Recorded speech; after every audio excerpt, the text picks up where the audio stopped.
Bazen insan kendini özgür zanneder. Kararlarını kendi alıyor zanneder. Neyi sevdiğini, neyin peşinden gittiğini, neden yorulduğunu, neden mutlu olmadığını biliyor zanneder. Ancak biraz dikkatli bakınca şunu fark ederiz. İnsanın hayatını sadece bilinçli tercihleri yönetmez. Bazen ilişkileri yönetir, bazen beklentileri yönetir, bazen az kaldı hissi yönetir, bazen bir olaya yüklediği anlam yönetir, bazen acele yönetir, bazen de iyi niyetli olduğu halde bir türlü davranışa çeviremediği kararları yönetir. Sanki insanın içinde görünmeyen ipler vardır ama bu ipler dışarıdan tutulan kukla ipleri değildir. Bunlar içeride çalışan bilinçaltı kodlarıdır.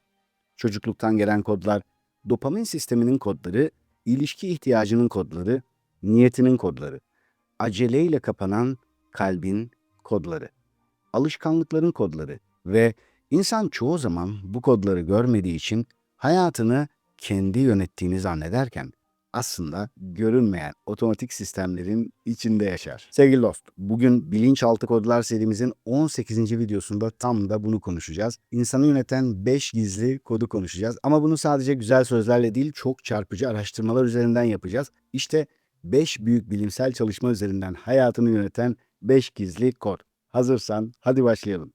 Birinci kod, insanı yaşatan şey başarı değil, bağdır. Birinci araştırma Harvard Yetişkin Gelişimi Araştırması. Bu çalışma insan hayatı üzerine yapılmış en uzun soluklu araştırmalardan biri olarak bilinir. 1930'lu yılların sonunda başlar, 85 yıl sürer. Ve temel sorusu çok büyük. İyi bir hayatı ne belirler? İnsanı gerçekten mutlu eden şey nedir? Daha sağlıklı, daha huzurlu, daha uzun ve daha doyumlu yaşamasında asıl belirleyici olan nedir? İlk bakışta çoğumuz cevabı şöyle veririz. Para, başarı, iyi bir kariyer, saygınlık diyebiliriz. Daha iyi bir ev, daha iyi bir araba, daha yüksek bir statü, daha fazla takipçi diyebiliriz. Ama araştırmanın onlarca yıl boyunca tekrar tekrar gösterdiği şey çok daha insani, çok daha sade ve derin. Bu araştırma bize diyor ki iyi ilişkiler, iyi bir hayatın en temeli. Sıcak temas, güven, insanın yanında kendisi olabildiği insanlar. Yani hayatı güzelleştiren şey sadece başardıklarından değil, kiminle ne yaşadığından geliyor. Bu cümleyi çok önemsiyorum. Çünkü insanı sadece hedefleri büyütmez, bağları da ayakta tutar. Çünkü insan sinir sistemi sadece başarı için yaratılmış bir sistem değildir. İnsan bağ kuran bir varlıktır. Buna ihtiyaç duyar. Bir bebek dünyaya geldiğinde başarı aramaz, para aramaz, statü aramaz, takipçi aramaz. Önce temas arar, ses arar, sıcaklık arar, güven arar. Ve hayat ilerledikçe biz bunu unuturuz. Büyüyoruz, yarışa giriyoruz. Daha fazlasını istiyoruz. Kendimizi ispatlamaya çalışıyoruz. Ancak içerideki en temel ihtiyaç değişmiyor. İnsan görülmek istiyor, duyulmak istiyor, anlaşılmak istiyor, dokunmak istiyor. Birileri kendine sıcak bir şekilde dokunsun istiyor, güvende hissetmek istiyor. Birinin yanında maskesiz olabilmek istiyor. Harvard araştırmasının bize söylediği şey şu: başarı bağın yerini tutamaz. Başarı güzeldir, üretmek güzeldir, kazanmak güzeldir, gelişmek güzeldir. Ama eğer bütün bunlar insanı ilişkilerinden koparıyorsa içeride bir boşluk büyüyebilir. Bugünün insanı bazen çok üretken ama yalnız, çok görünür ama çok anlaşılmamış, çok iletişimde ama çok bağlantısız.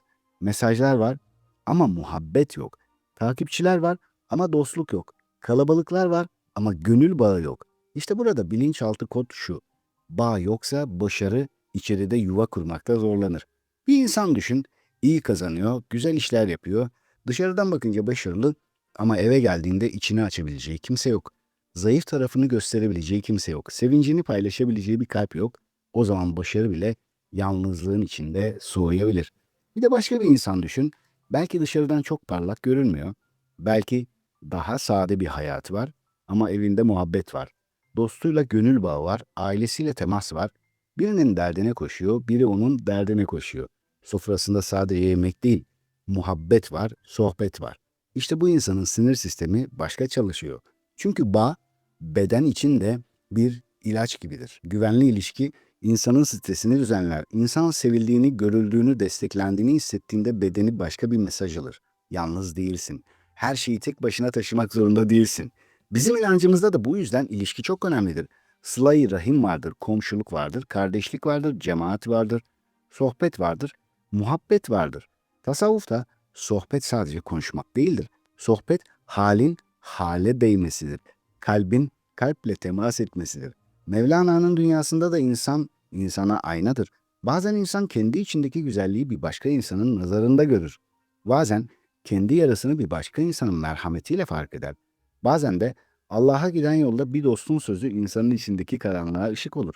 Bu yüzden birinci kod şu: İnsanı yaşatan şey sadece başarı değil, bağdır. Peki, bunu günlük hayata nasıl indireceğiz? Çok basit bir soruyla. Ben başarı uğruna hangi ilişkimi ihmal ediyorum?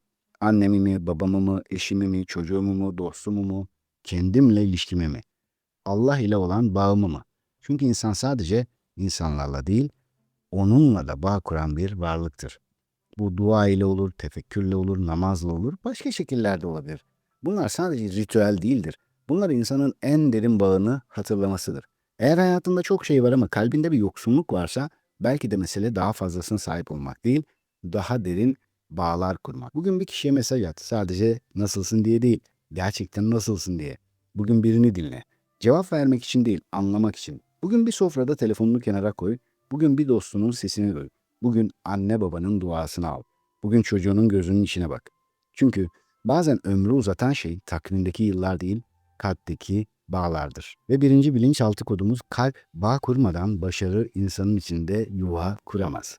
İkinci kod: insanı bağımlı yapan şey bazen kazanmak değil, az kaldı hissidir. İkinci araştırma bizi bambaşka bir yere götürüyor: kumar makinelerine, slot makinelerine. Bir insan makinenin başına oturuyor, düğmeye basıyor, ekranda semboller dönüyor. Birinci sembol geliyor, ikinci sembol geliyor, aynı. Üçüncü sembol tam gelecekken son anda değişiyor ve insan kazanamıyor. Ama ilginç olan şu: beyin bunu sıradan bir kayıp gibi yaşamıyor. Az kalmıştı diyor. Neredeyse oluyordu diyor. Bir sonraki olabilir diyor ve kişi yeniden oynuyor. İşte buna psikolojide near miss etkisi deniyor. Yani ramak kala etkisi. Neredeyse kazanma hissi. Bu öyle güçlü bir mekanizma ki bazı araştırmalar bunun sonuçlarının gerçek kayıp olmasına rağmen kişide oynama isteğini arttırabildiğini gösteriyor. Çünkü beyin orada tam bir kayıp değil, yaklaşmışlık görüyor. Başarı yok aslında, ödül yok, kazanç yok ama yaklaştım hissi var. Ve dopamin sistemi çoğu zaman ödülle değil, ödül beklentisiyle hareketleniyor. Bu cümle bugünün insanını anlamak için de önemli. İnsanı bağlayan şey bazen kazandığı şey değil, kazanacakmış gibi hissetmesi. Sadece kumar olarak düşünme. Sosyal medyayı düşün.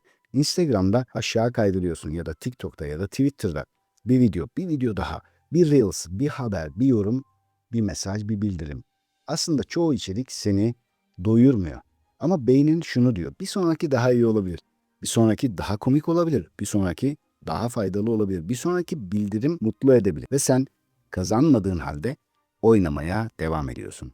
Kumar makinesinde kolu çekmek neyse, sosyal medyada parmağını kaydırmak bazen aynı psikoloji kapıya çıkar. Bu arada bütün bu araştırmaları yine videonun açıklama kısmında tek tek ayrıntılarıyla yazacağım. Devam edelim. Sonsuz kaydırma aslında modern çağın slot makinesi gibi çalışıyor. Bir ödül aldığın için değil, ödül gelebilir diye devam ediyorsun. Bazen insanı bağımlı yapan haz değil, ihtimal. Bu sadece sosyal medyada değil, alışveriş sitelerinde var. Biraz daha bakayım, belki daha iyisi vardır. Flört uygulamalarında var. Bir sonraki kişi daha iyi olabilir.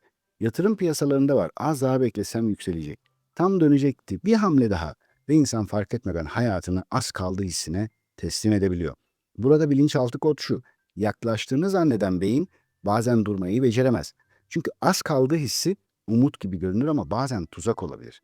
Elbette umut güzeldir, insanı ayakta tutar ama bilinçsiz umut bağımlılığın yakıtına dönüşebilir. Sosyal medyada bir sonraki içerikten medet ummak, alışverişte bir sonraki üründen tatmin beklemek, ilişkilerde bir sonraki kişiden kurtuluş beklemek, kumarda bir sonraki turdan zafer beklemek. Bunların hepsinde ortak bir şey var: beyin şimdiki boşluğu gelecek ihtimalle doldurmaya çalışıyor. Bizim geleneğimizde nefis de çoğu zaman böyle çalışır derler. Bir kere daha der, biraz daha der, son kez der, şimdi bırakma, az kaldı der. Ama insan her az kaldı diyen çağrıya gitmek zorunda değildir. Tasavvufta murakabe diye bir kavram var. İnsanın kendini izlemesi, içinden geçen çağrıları fark etmesi, her dürtünün peşinden gitmemesi, her isteğe ben dememesi, her çekime teslim olmaması. Çünkü özgürlük canının her istediğini yapmak değildir. Seni neyin çektiğini fark edip seçim yapabilmektir. Bugün kendine şunu sor: benim hayatımdaki az kaldı makinesi ne? Sosyal medya mı, alışveriş mi, sürekli fırsat kovalamak mı? Sürekli kendimi bir sonraki başarıyla değerli hissetmeye çalışmak mı? Ve ikinci soru: Ben gerçekten ödül mü alıyorum yoksa ödül gelebilir hissine mi bağımlıyım? Bu çok derin bir soru. Çünkü bazı insanlar sosyal medyadan zevk aldığı için değil, bir şeyi kaçırmamak için çıkamaz. Bazı insanlar toksik bir ilişkide sevildiği için değil, sevilecekmiş gibi hissettiği için kalır. Bazı insanlar sürekli yeni hedef peşinde koştuğu için değil, bir gün kendini yeterli hissedecekmiş gibi yaşadığı için duramaz. İşte ikinci kodumuz. Bazen seni bağlayan ödül değil, ona yaklaştığını zannetmendir. Bu kodu kırmak için küçük bir uygulama yapalım. Gün içinde kendine 3 kere sor. Şu an ben bunu gerçekten seçiyor muyum? Yoksa bir sonraki daha iyi olabilir hissi beni mi sürüklüyor? Bu soruyu sorduğun an otomatik kod görünür olmaya başlar.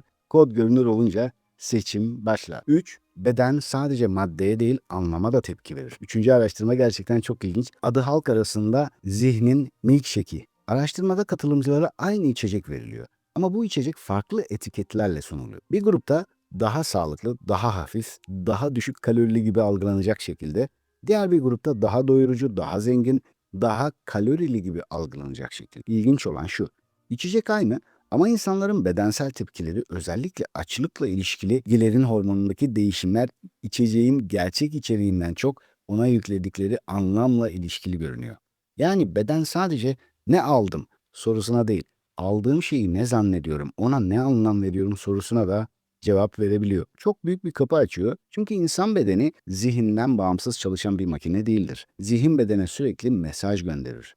Bu iyi, bu kötü, bu tehdit, bu güvenli, bu bana zarar verir, bu bana iyi gelir, bu mahrumiyet, bu bakım, bu ceza, bu emanet. Ve beden bu mesajlara göre tepki verebilir. Şimdi bunu günlük hayata uyarlayalım. Bir insan diyete başlıyor ama zihnindeki anlam şu: mahrum kalıyorum, yasaklar başladı, hayattan keyif alamayacağım. Ben cezadayım. Beden ve zihin bunu bir yoksunluk hikayesi gibi yaşayabilir. Aynı insan başka bir çerçeveyle bakarsa mesela şöyle diyebilir: bedenime iyi bakıyorum. Bana emanet edilen bu bedene saygı gösteriyorum. Hafifliyorum. Kendime bakım şansı veriyorum. Ben kendimi cezalandırmıyorum. Kendime sahip çıkıyorum. Aynı davranış başka bir anlama bürünür. Çalışmak da böyle. Çalışmak zorundayım başka bir bedensel his üretirken, rızkım için emek veriyorum başka bir his üretir. İnsanlara değer sunuyorum başka bir his üretir. Spor yapmak da öyle. Kilo vermek zorundayım, kendimi beğenmiyorum başka bir çerçevedir. Bedenimi güçlendiriyorum, sağlığıma yatırım yapıyorum başka bir çerçevedir. İbadet de öyle. Yapmazsam suçluluk duyarım başka bir çerçevedir. Beni yaratanla bağ kuruyorum başka bir çerçevedir. Aynı eylem niyetle bambaşka bir hale gelir. Bizim inancımızda niyet bu yüzden çok merkezidir. Niyet, eylemin ruhudur. Aynı davranış dışarıdan aynı görünebilir ama içerideki niyet değişince anlam değişir. Hissiyat değişir. Bir insan yemek yer, biri gafletle yer, biri şükürle. Biri sadece tüketir, biri bedeni emanet bilir. Bir insan çalışır, biri sadece hırsla çalışır. Biri hizmet bilinciyle çalışır. Bir insan konuşur, biri kendini göstermek için konuşurken diğeri kalbe dokunmak için konuşur. Dışarıdan eylem aynı olabilir ama içerideki anlam farklıdır. Ve anlam farklıysa insanın o eylemi yaşama biçimi de farklıdır. Bu araştırmayı neden anlattım? Çünkü günümüz insanı hayatındaki birçok şeyi yanlış etiketlerle yaşıyor. Evliliğini yük diye etiketliyor, işini zorunluluk diye, sporu ceza diye, öğrenmeyi sıkıntı diye, disiplini özgürlük kaybı diye etiketliyor. Sabah erken kalkmayı işkence diye etiketliyor. Oysa etiket değişince deneyim de değişebilir. Bilinçaltı çoğu zaman etikete göre tepki verir. Bu zor dediğin şeye yaklaşma biçimin başka olur. Bu beni büyütecek dediğin şeye yaklaşma biçimin başka olur. Bu yük dediğin şeyi taşırken kamburun çıkar. Bu emanet dediğin şeyi taşırken duruşun değişir. Burada üçüncü bilinçaltı kodumuz şu oluyor: bazen bedeni değiştiren şey sadece madde değil, maddenin zihnindeki anlamıdır. Peki bunu nasıl uygulayacağız? Bugün hayatında seni yoran bir şey seç. İşin, spor, ders, diyet, ailenle ilgili bir sorumluluk ve kendine sor: ben buna hangi etiketi yapıştırmışım? Yük, ceza, mecburiyet, mahrumiyet, tehdit, bunlardan hangisi? Sonra ikinci soruyu sor: ben buna daha doğru, daha bilinçli, daha yüksek bir anlam verebilir miyim? Bu iş bana ne kazandırıyor? Bu sorumluluk hangi değerime hizmet ediyor? Bu emek kime ne fayda sağlıyor? Bu disiplin hangi kimliğimi inşa ediyor ya da edebilir? Çünkü bazen hayatı değiştirmek için önce olayları değil, olayların içimizdeki etiketini değiştirmek gerekir. Sevgili dostum, burada bahsettiğim ve bahsetmeye devam edeceğim bilinçaltı kodlar ve çok daha fazlası için, yani zihnindeki tüm hatalı ya da faydasız kodları dönüştürmek için bir fırsat var. Tam 9 dönemdir yaklaşık 800 kişiyle 21 günde zihnini formatla challenge adlı bir yolculuğa çıkıyoruz. Şu anda 9. dönemin tam ortasındayız. Ne yapıyoruz burada? Her sabah 5.30'da canlı olarak buluşuyoruz ve davranışlarımızı nasıl değiştiririz, alışkanlıklarımızı nasıl yeniden oluşturur ve hayatımızı elimize alırız, bunları konuşuyoruz. Özel teknikler uyguluyorum burada. NLP ve bilinçaltı dönüşüm üzerine. Zihnimizi, kullandığımız dili, terminolojiyi, hayata bakışımızı, her şeyi yeniden bir farkındalık gözüyle görüyor ve neleri değiştirmemiz gerektiğine karar veriyoruz. Açıklamalar kısmına linki bırakacağım. Eğer bu senin ilgini çeken bir konuysa linke tıklayıp inceleyebilirsin ve belki de hediyelerini de alıp benimle bu yolculuğa çıkmak isteyebilirsin. Şimdi kaldığımız yerden devam edelim. Dördüncü kod acele merhameti bile gölgede bırakabilir. Dördüncü araştırma beni en çok etkileyen araştırmalardan biri. Barley ve Watson'ın 1973 yılında yaptığı meşhur Good Samaritan deneyi. Yani iyi Samiriyeli deneyi. Araştırma Princeton Üniversitesi'ndeki İlahiyat Fakültesi öğrencileriyle yapılıyor. Öğrencilerden bir konuşma yapmaları isteniyor. Bazı öğrenciler Good Samaritan yani yardıma muhtaç birini görüp ona yardım eden insan kıssası üzerine konuşacak. Bazıları başka bir konu üzerine konuşacak. Sonra öğrenciler bir binadan başka bir binaya gönderiliyor konuşma için. Yolda yardıma muhtaç gibi duran yerde ya da duvar dibinde zor durumda görünen bir kişiyle karşılaşıyorlar. Ve araştırmanın asıl değişkeni şu: acele. Bazı öğrencilere geç kaldıkları söyleniyor, bazılarına yeterli zamanları olduğu hissi veriliyor. Sonuç çok çarpıcı. Acele ettirilen öğrencilerin yardım etme ihtimali ciddi şekilde düşüyor. Hatta işin en çarpıcı tarafı şu: bazıları iyi Samiriyelik kıssası üzerine konuşmaya giderken bile yoldaki yardıma muhtaç kişiyi görmezden geliyor. Bu insanı sarsan bir sonuç. Çünkü bize şunu gösteriyor: iyi olmak istemek başka bir şey, iyiliği fark edecek kadar yavaşlamak başka bir şey. Bir insanın inancı olabilir, değerleri olabilir, merhameti olabilir, yardım etmek isteyebilir ama acele kalbin görüşünü daraltabiliyor. Acele eden insan bazen kendi değerlerinin önünden koşarak geçiyor. Bu sadece ilahiyat öğrencilerinin meselesi değil, bizim meselemiz. Bugünün insanı kötü olduğu için değil, çoğu zaman çok acele ettiği için kalbinden uzaklaşıyor. Çocuğu bir şey anlatmak istiyor ama bizim acelemiz var. Eşimiz bir şey söylemek istiyor ama bizim zihnimiz başka yerde. Anne babamız sesimizi duymak istiyor ama bizim yetişmemiz gereken işler var. Bir dostumuzun hali değişmiş ama biz fark etmiyoruz. Kendi bedenimiz yorulmuş ama biz duymuyoruz. Kalbimiz daralmış ama biz durup bakmıyoruz. Allah'ın bize gösterdiği küçük işaretler var ama biz sürekli bir yerlere yetişmeye çalışıyoruz. Burada çok güçlü bir cümle var. Acele eden insan bazen varacağı yere yetişir ama kendine geç kalır. Bizim geleneğimizde acele ile ilgili çok derin bir hassasiyet vardır. Acele insanın basiretini kapatabilir. Teenni yani vakarla, sükunetle düşünerek hareket etmek ise kalbi açar. Tasavvufta insanın hali önemlidir. Hal aceleyle fark edilmez. Bir insanın yüzündeki mahzunluk aceleyle fark edilmez. Bir çocuğun gözündeki kırgınlık aceleyle fark edilmez. Bir annenin sesindeki yorgunluk aceleyle fark edilmez. Bir dostun cümlesindeki yardım çağrısı aceleyle fark edilmez. Kendi kalbindeki boşluk bile aceleyle fark edilmez. Çünkü acele insanın dikkatini daraltır. Sadece hedefi görürsün ama yoldaki emareyi görmezsin. Sadece yetişeceğin yere odaklanırsın ama yol üzerinde sana verilmiş sorumluluğu kaçırabilirsin. Bu deney bize şunu gösteriyor: değerlerin olması yetmez. O değerleri yaşayacak bir iç genişliğe de ihtiyacın var. Merhametli olduğunu söylemek yetmez. Merhameti fark edecek kadar yavaşlaman gerekebilir.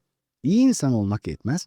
İyiliğin çağrısını duyacak kadar kalabalıktan, hızdan ve telaştan çıkman gerekir. Bunu günlük hayata nasıl indiririz? Bugün kendine şunu sorabilirsin: benim acelem hangi merhametimi gölgeliyor? Kime geç kalıyorum? Kimin yüzünü fark etmiyorum? Kimin sesindeki kırılmayı duymuyorum? Kendi ruhumun hangi çağrısını bastırıyorum? Belki de hayatında ihtiyacın olan şey daha hızlı koşmak değil de biraz yavaşlayıp neyin önünden geçtiğini görmektir. Yani dördüncü bilinçaltı kodumuz şu: acele merhameti bile gölgede bırakabilir. Bu kodu dönüştürmek için küçük bir uygulama. Günde bir kez bilinçli olarak yavaşla. Bir bardak suyu fark ederek iç. Bir insanı gerçekten dinle, bir mesajı acele cevaplama. Bir çocuğun yüzüne bak, bir yaşlının duasını al. İbadetini aceleyle değil de kalbini toplayarak yap. Çünkü bazen hayatın cevabı hızlanınca değil de yavaşlayınca duyulur. Beşinci kod: iyi niyet yetmez, niyeti davranışa bağlayan bir köprü gerekir. Beşinci araştırma daha pratik bir yere getiriyor bizi. Çünkü buraya kadar şunu gördük: İlişkiler önemli, az kaldı hissi bağımlı döngülere sokabiliyor bizi, anlam bedeni etkileyebiliyor, acele merhameti gölgeleyebiliyor. Ama şimdi soru şu: peki nasıl değişeceğiz? Çünkü bir insanın ben değişmek istiyorum demesi çok kıymetlidir. Ama çoğu zaman yeterli değildir. Daha sağlıklı yaşayacağım, daha disiplinli olacağım, daha az sosyal medyaya bakacağım, daha çok kitap okuyacağım, daha sakin olacağım, daha merhametli olacağım, ilişkilerime daha çok vakit ayıracağım. Bunlar güzel niyetler. Ama çoğu zaman insanın hayatında şu olur, niyet güçlü başlar, sonra hayat akar. Eski alışkanlıklar devreye girer, telefon çalar, bildirim gelir, yorgunluk gelir, can sıkıntısı gelir, stres gelir ve niyet unutulur. Çünkü bilinçaltı belirsiz niyeti sevmez. Bilinçaltı net işaret ve net davranış ister. İşte burada Peter Goldweiser'ın uygulama niyetleri ya da eğer öyleyse adındaki çalışması çok önemli. Mantığı da çok basit. Bir hedefi belirli bir durumla ve belirli bir davranışla eşleştiriyorsun. Yani sadece daha sağlıklı olacağım demiyorsun. Şöyle diyorsun. Eğer sabah alarm çalarsa telefonu elime almadan kalkıp yüzümü yıkayacağım. Sadece daha sakin olacağım demiyorsun. Eğer sinirlendiğimi fark edersem cevap vermeden önce 3 derin nefes alacağım. Sadece daha sosyal medyaya bakacağım demiyorsun. Eğer elim telefona giderse önce kendime seçiyor muyum diye soracağım. Sadece ilişkilerime önem vereceğim demiyorsun. Eğer akşam yemeğine oturursak ilk 20 dakika telefonu masaya koymayacağım diyorsun. Sadece daha çok okuyacağım demiyorsun da eğer sabah kahvemi aldıysam ilk 10 dakika kitap okuyacağım. Bu neden güçlü?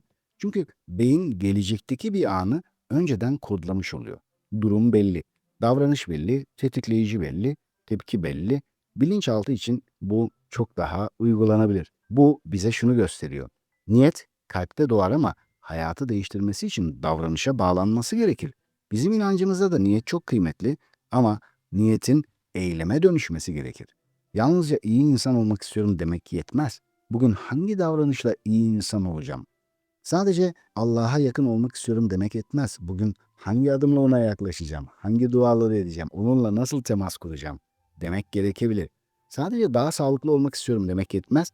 Bugün hangi küçük davranışla bedenime sahip çıkacağım demek gerekir. Tevekkül de böyledir. Tevekkül, tedbir almak, adım atmak ama sonucu ona bırakmak. Bir bakıma onun en iyisini istediğini hatırlamaktır. Yani bizim için en iyisini istediğini. Bu yüzden beşinci kodumuz şu. İyi niyet yetmez, niyeti davranışa bağlayan bir köprü gerekir. Peki bunu nasıl yapacağız?